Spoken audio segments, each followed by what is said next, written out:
Les anecdotes. Et vous ne le voyez pas, donc je vous le dis, du coup, il a lancé un chrono. Exactement.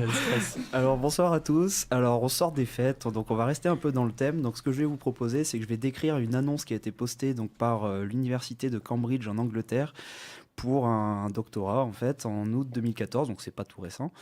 Et donc les deux critères principaux, donc c'était d'être un candidat européen ayant réalisé au moins 4 ans d'études en physique, chimie ou ingénierie, et d'avoir de solides compétences en mathématiques pour les aspects théoriques de l'étude.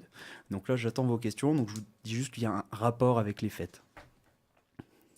Faut qu'on trouve quoi, l'intitulé du poste ? Voilà, Le domaine de recherche ? ouais, voilà, le domaine, enfin pas spécialement le domaine, mais le produit, entre guillemets, qui porte... La taille du sapin idéal. Ah non. Le foie gras ? Non, c'est un aliment, c'est ça, on n'est pas loin. Donc ça peut... L'huître ? Non, non, non, Le saumon fumé. non. La bûche de Noël ? On se rapproche. La dinde. Non, non, non plus. La noix de Saint-Jacques ? Non, c'est Un vraiment, dessert c'est sucré. Ah, Voilà, c'est c'est sucré. sucré. Un dessert de fête. C'est pas vraiment un dessert. C'est, Ah, l'alcool, une Non. gnôle ou un truc comme ça ? ça marche aussi à Pâques. Le chocolat ? Exactement.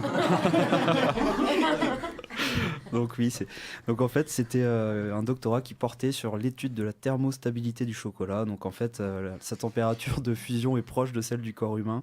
Donc l'objectif était d'étudier les facteurs qui permettraient au chocolat de rester à l'état solide et de conserver ses qualités lorsqu'il est entreposé et vendu dans un environnement chaud. Pas mal. Du coup, ils ont réussi ou pas?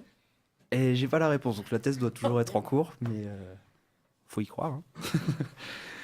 Donc je vais passer à l'anecdote suivante. Donc je sais pas si vous vous souvenez, il y a quelques temps, je vous avais parlé donc de la personne la plus âgée à avoir obtenu un doctorat.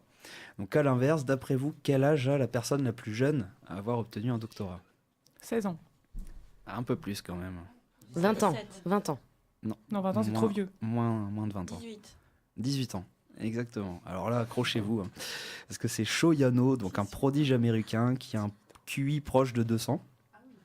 Alors là, faut s'accrocher. Il a appris à lire à 2 ans, à écrire à 3 ans, jouer du piano à 4 ans et composer à 5 ans. Rien que ça. Donc il a commencé ses études universitaires à 9 ans, obtenu un doctorat en génie moléculaire et biologie cellulaire à 18 ans. Est-ce qu'il fait 9 ans pour le doctorat ? Ah, 9 ans quand même pour le début doctorat. Il a perdu un an. Oui. Oui, c'est vrai. c'est vrai. C'est pour ça. Et finalement, donc, il a été diplômé de médecine de l'école la Pritzker School of Medicine de Chicago à 21 ans. Donc, il a un parcours très brillant, mais contrairement à ce qu'on pense, en fait, il ne fait pas qu'étudier, puisqu'il est aussi ceinture noire de taekwondo, par exemple.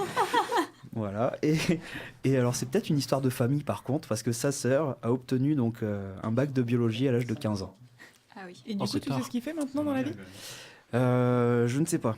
J'ai pas la réponse. Ah, mince. Mais il continue dans le domaine médical, mais j'ai pas plus d'infos. Ok. Alors je vais poursuivre, donc toujours par rapport à ce que je vous ai raconté lors d'une chronique précédente, le fameux doctorat honoris causa. Donc je sais pas si ça vous rappelle des souvenirs. Puis les présidents qui ont plein de trucs sans rien faire. Voilà, exactement. Donc c'est un doctorat honorifique. Et vous allez voir qu'en fait, il n'y a pas qu'en France où on trouve ce genre de choses. Donc ça s'est fait aux États-Unis aussi. Et là, j'ai failli tomber de ma chaise quand j'ai lu cet article. Et c'est une célébrité américaine qui a obtenu un doctorat honorifique. Alors d'après vous, ah non, c'est pas elle. Heureusement d'ailleurs. C'est un homme ? C'est un homme, oui. Oui, mais Schwarzenegger, je crois que... Non, c'est pas... Brad Pitt. Je répète. C'est pas lui en tout cas. Peut-être qu'il en a un, je sais pas. Brad Pitt. Non. Une célébrité dans quel domaine? C'est un chanteur. Justin Bieber ? Non, quand même pas. Pitié. Quand même pas. Un chanteur ou une chanteuse ? Un chanteur. Ouais, On dit Kanye West. Exactement. Exactement. Kanye West a été diplômé de l'Institut des Arts de Chicago pour, je cite, son travail innovant et défiant tous les genres. Et en plus, il a déclaré très sobrement, donc si je monte sur scène aujourd'hui, ce n'est pas pour arracher un prix à qui que ce soit, je suis même très fier de l'avoir obtenu tout seul comme un grand. Donc il y a quand même un sacré culot. Et il y a eu une pétition donc, qui a été signée par 1500 personnes, donc c'est pas énorme pour lui refuser ce diplôme, mais bon, ça n'a pas servi à grand chose puisqu'il l'a obtenu quand même.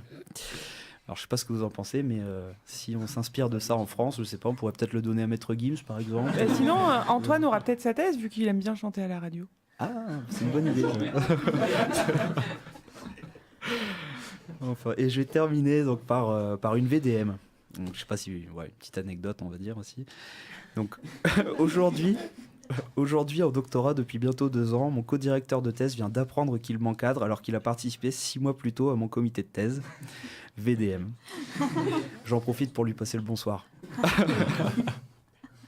C'est tout pour moi. Merci.